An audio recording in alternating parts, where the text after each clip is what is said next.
Gift Basket Dude is the best place for delicious custom gift baskets.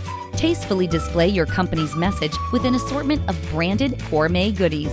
Visit us online at giftbasketdude.com. Let us help you create the perfect gift. Hello, I'm Sheila Kuehl. I'm really sorry that I can't be with you this Sunday, but I hope you're enjoying your time, and really want to thank the Mirror Group for sponsoring this very important forum on a number of important races. So they've given me a few minutes to tell you who I am, why I'm running, and anything else I want to say. So let me start by saying I grew up in LA. I went to public schools. I grew up near the Coliseum and then moved to the Crenshaw district. Went to UCLA. I was the first person in my family to go to college. Back when UCLA was affordable, it was a good thing to do because I'm not sure my family could afford it now. But it really changed my life because while I was at UCLA, I was lucky enough to be a unicamp counselor, and that was a camp for underprivileged children.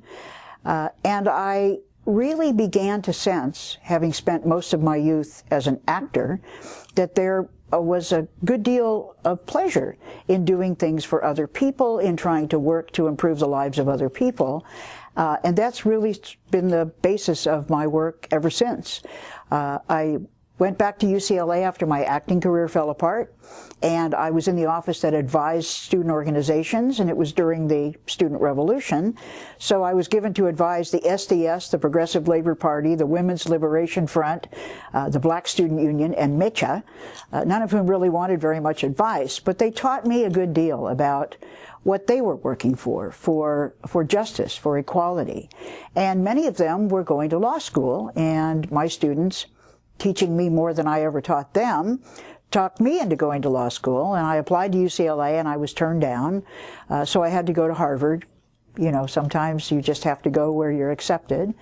And that was a very important transition for me as well, because it gave me the tools that I was really lacking to try to use to figure out how to do justice, how to do equality, how to really engage in society in an important way.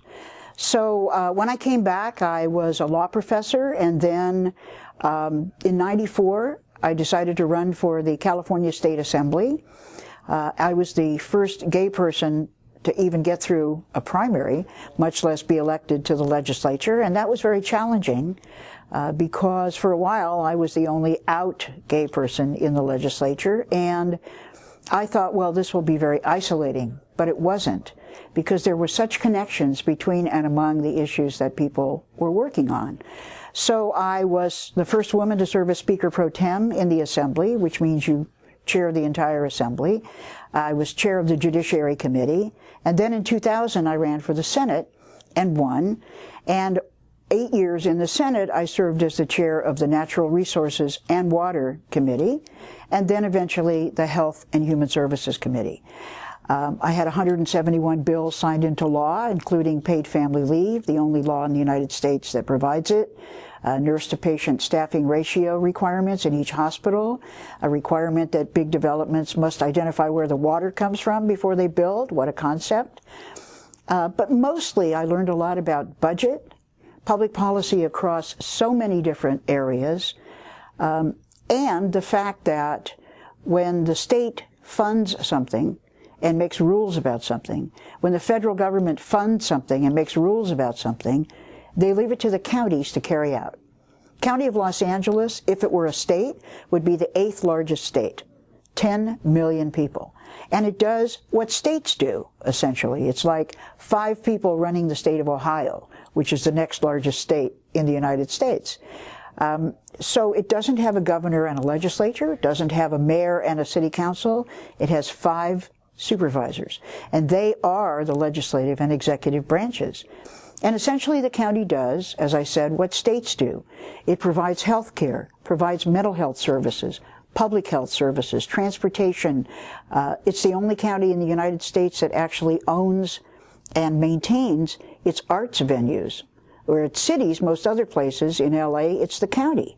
The Amundsen, the Taper, the Dorothy Chandler, the Disney, the Bowl, the John Anson Ford Theater, the LACMA, LA County Museum of Art, and so many other venues. And transportation, as I said. Supervisors sit on the Metro Board and make the decisions about how to connect the county from end to end.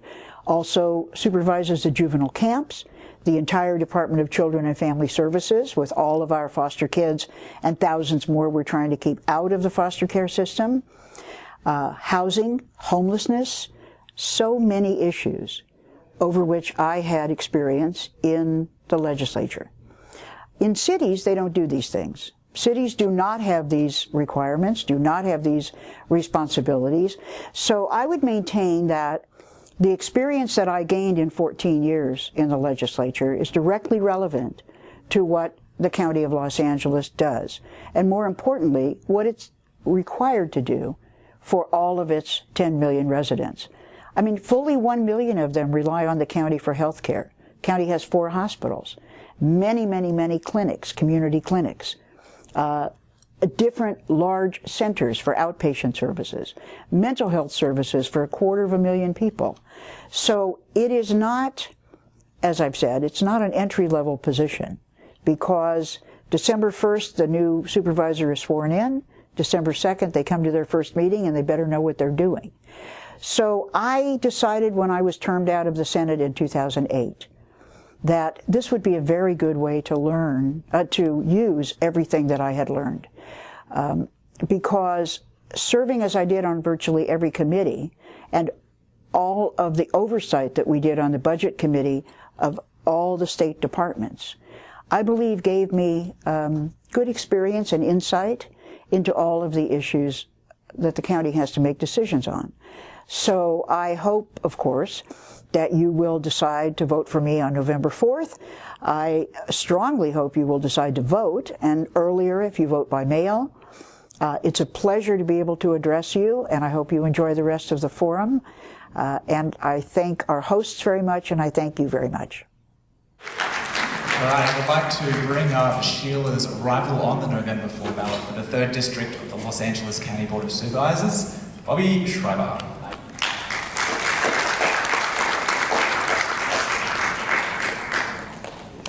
Hi, everybody. Nice to be here. Thank you. Take these things out of my pocket. I just happy to be across. I got married across the street. Father Doney is here who performed the marriage. Stand up, Father Doney. I said to the rabbi as I was walking in, you know, Father Doney's here. He married me. He goes, no, he didn't. He performed the marriage. Because when he marries people, his wife corrects him and says, you married me, you didn't. Shows you the great good humor and goodwill that exists between the Catholic Church and this great faith. When I was a kid, my dad was intent on making me go to Israel in the summers. I staved him off a couple of times, but when I was 16, I was sent to a kibbutz for the summer. And I came home, I really enjoyed it, so what happened? I was sent back at 17. Somehow he got me a job driving a truck in Jerusalem. So I lived in a hotel in East Jerusalem. And I learned that the best way to drive a truck in Israel is to learn to curse in Hebrew really vociferously. I will not demonstrate my Hebrew cursing ability here, but it is something that sets me aside from my opponent. I will demonstrate it to any of you who are interested in excellent Hebrew cursing outside afterwards, out of Father Doney's hearing. Otherwise, I would have a long penance. Sheila and I have done, I think, 24 debates. So we've discussed all the issues that you heard there.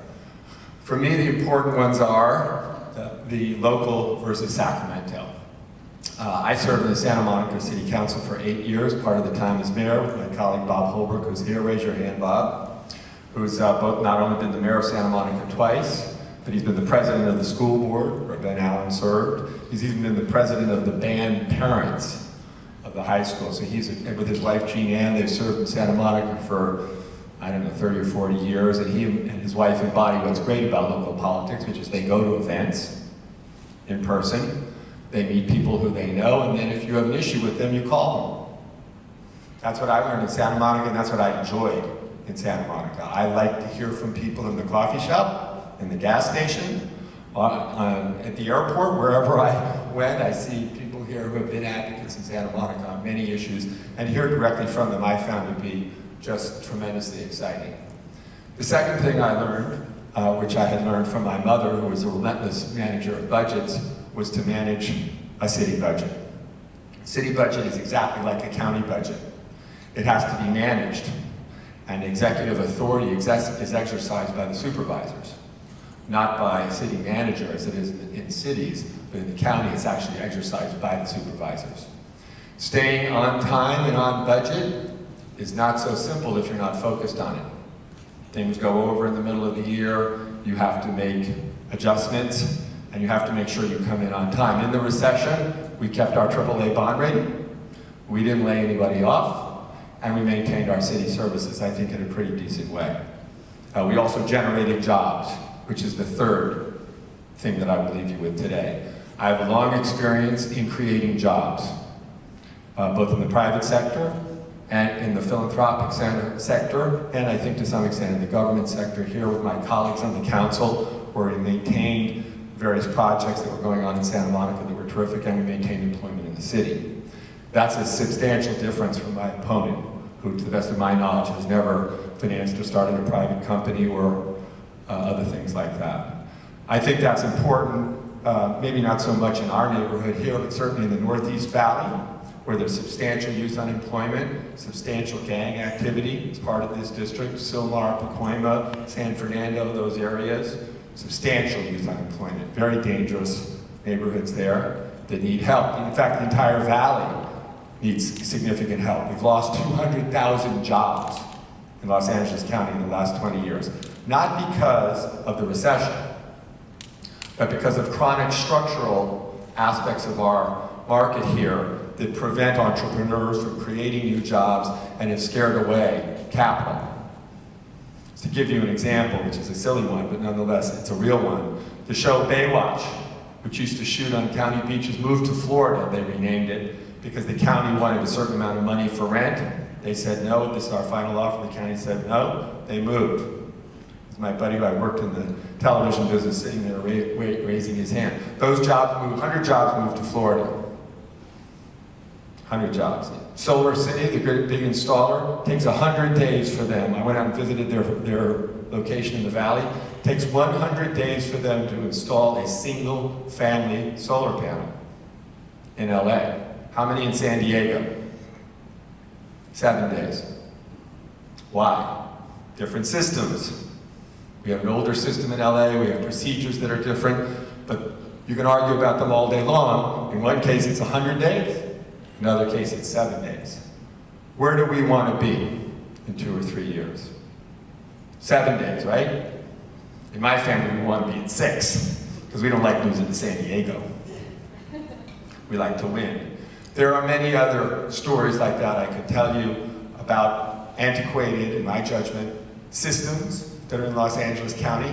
The most obvious and biggest one is the county jail. People have been indicted for crimes, they're police officers. They will serve hard time. This is outrageous on so many levels. Who is responsible for that? Right now the answer is, well, poor Lee Baca. To me, the answer is everybody who was involved in supervising that system. That's what the supervisors do, they make the budget. Somehow somebody's got to take responsibility for that. I like that, to take responsibility, because when I'm back here in 4 years, I hope, asking for your vote again, I want people to come up to me and say, remember when you said that? You didn't do it. I fear that, honestly. I want to come up here and have somebody say, when I saw you speak 4 years ago, I thought, you were blah, blah, blah, but you actually did it. That's my ambition in my family. That's what I learned from my parents in the service business. If you say you're going to do something, you better do it. My mom's question always was, are you on it? And God forbid that you said you were on it and didn't do it, because that was not a good thing at all. So I want to be on it for you. I want to be on it not only in straightening the jail out, I want to be on it in the transportation system. We can build a purple line to Westwood, but not if, as my opponent did, we suggest we could vary the line. She got an endorsement from the Beverly Hills newspaper because, as some of you may know, there's an argument about the line. She said, I'm open to a third way, which they quoted her on in the newspaper. I'm open to a third way. Immediately, Zev Yaroslavsky, who's done a pretty good job of getting transportation funding, said there was no third way, and any allusion to a third way would imperil the federal financing of the line. In public, that means you're wrong, don't say that. Her position has since changed to, well, I didn't mean a third way, I mean just a few feet so we could settle the litigation. No, she said a third way, she got the endorsement because she said a third way. That needs to go away. We need to stay on the line that Zev got, which is financed to get there. We need to go to the airport. Right now, the plan is to go to a people mover. You get off the train, you get on the people mover, and then the people mover goes into the airport. How many people favor that? She's a people mover person. How many people would like the train to go right into the airport? You all need to vote for me. Why? Because today, with no change, with no one in there saying, hey, let's rethink things, it's got to go to a people mover. And there's a rationale for the people mover, which I won't bore you with, but there is a rationale. And if you continue to elect people who come from the status quo, you will get the status quo rationale. I'm not from that. I'm not from the status quo. I'm from a different thing. I ran for office for the first time when I was 50 years old because I got in a fight with the city of Santa Monica. And a bunch of my neighbors got organized, we negotiated, they wouldn't agree with us. So finally the neighbor said to me, you know, you gotta run. You gotta throw the bums out. I thought, no, I'm working on these two efforts in Africa for HIV/AIDS and for public health there. And I'm working very hard. I have 2 jobs. I have my RED project, a project I did to raise money in the private sector for HIV. But I had grown so fond of these people that I ran. And I won, and we changed the policy on that matter. We also changed the policy on homelessness, which at those days was not what they called housing first. It now is housing first, which is a much better policy. Thank you very much. But that took some doing. And some people there are still mad at me for doing it, but it changed. We had the beach thing there, 8 acres on the beach, the club which had been down 15 years, so we'll never get money for that, various ways. I found Mrs. Annenberg. She got the money. We now have a public beach club that anybody can go to in the entire country at the Annenberg Beach Club. Everybody told me, no, you'll never be able to pull that off. So I'm that guy. You know, my opponent has substantial experience. She's a very smart person, but she doesn't do that. If you want that, I hope you'll vote for me.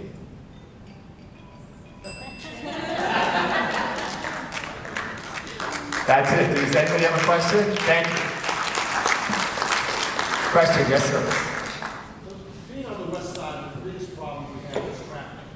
And now we've got this plan coming to this bus line on Wilshire Boulevard. It's going to eliminate the lane of traffic on Wilshire Boulevard and create an absolute grid line on pretty much every east-west street on the west side.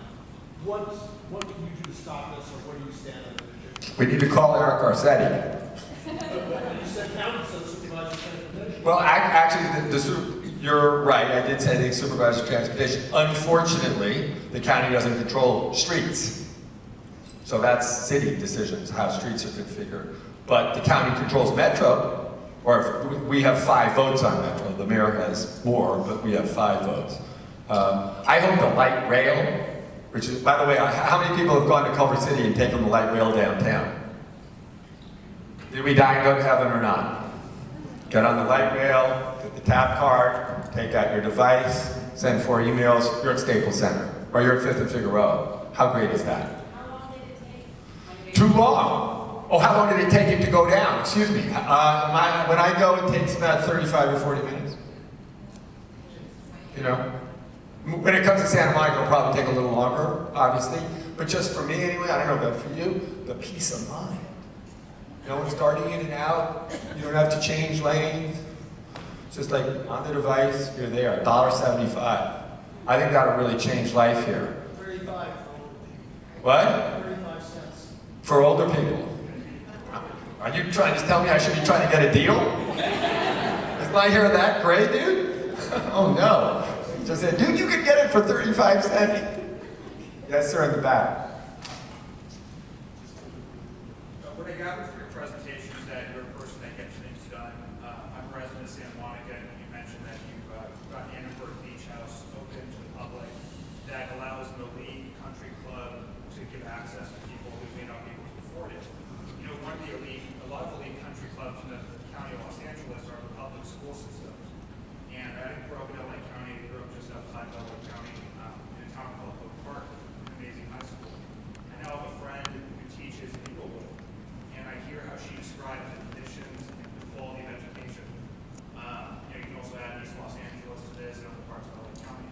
Do you have any plan to give, the kids in East LA and Inglewood and other parts of LA County same access, to that country club that is public education today? I think the question was, I don't really agree with the premise that public education is a country club, nor do I agree with your premise that the beach club is a country club, since it's a public beach club and anybody who can walk in there can go to the beach, that place. So those are all public ideas. I think the gist of your question is what to do about the East LA and more difficult schools in the district. I think that's the question. All I can say is that as you've just seen Ben Allen here talking about managing the Santa Monica Malibu School District, the Santa Monica Malibu School District gets from the general fund of the city of Santa Monica about $15 million a year, which Bob Holbrook and I both voted for. So you will rarely see a city give its general fund money to a school board. So I think I have done an incredible, and meanwhile the general budget of the city of Santa Monica in those days was about $250 million a year. So 15 million was a significant number, significant percentage of our general fund allocation. So I will do my best. The county has an Office of Education, as you probably know, which certifies the budgets of all the school districts in the whole county, which is a significant power that has not been exercised perhaps as aggressively as it should be. But when you travel in Silmar and Pacoima, the thing that every single question is education, every single one. Because people know that the way to get their kids employed is education. That's the American way. That's the way my great-great-grandfather, who was a bar in Boston, his grandson was the President of the United States. Why? Because he went to school, went to Harvard. His daddy made some money and bingo, there he is. And everybody can say what they want about the Kennedys. I know people have different views, but that's an immigrant story. And those people need the education as certainly as the Irish needed it in the 19th century. Okay, we're gonna wrap. No more questions. That man there is. Last.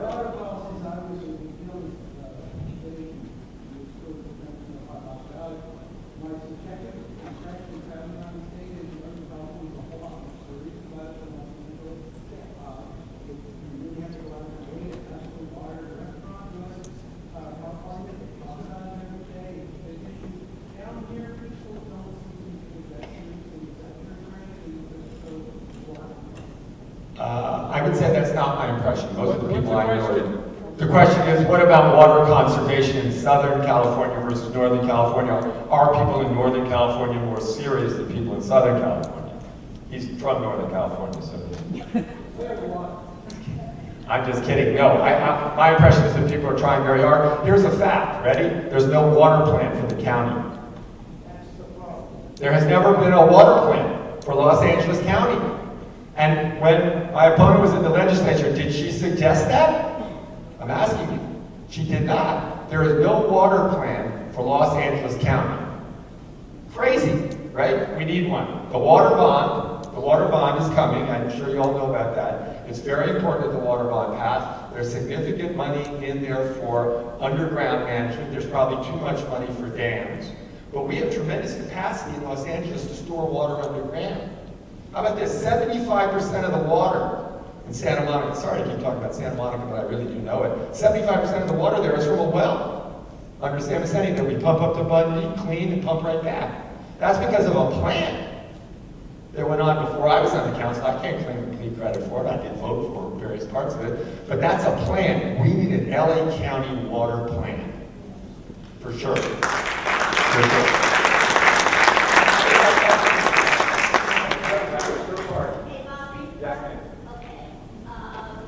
Unfortunately, we do have to wrap it up. The venue has to be used. This will be a wrap-up question. When you get to the Board of Supervisors, what are your top 3 objectives? What do you want to do? That's a good question. My sister always says to me, Bobby, don't talk too much, just tell them 3 things.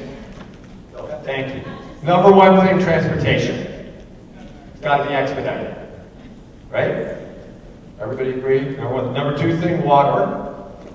Got to have a plan. It won't be done while I'm on. You can only serve 12 years now, by the way, just so you all know. People used to serve 25, 30 years, now there's only 12. So I would like to get out in 12 years. I don't think I can get the water plan done in the first 4 years unless I'm really aggressive and lucky, although I maybe will be aggressive and lucky.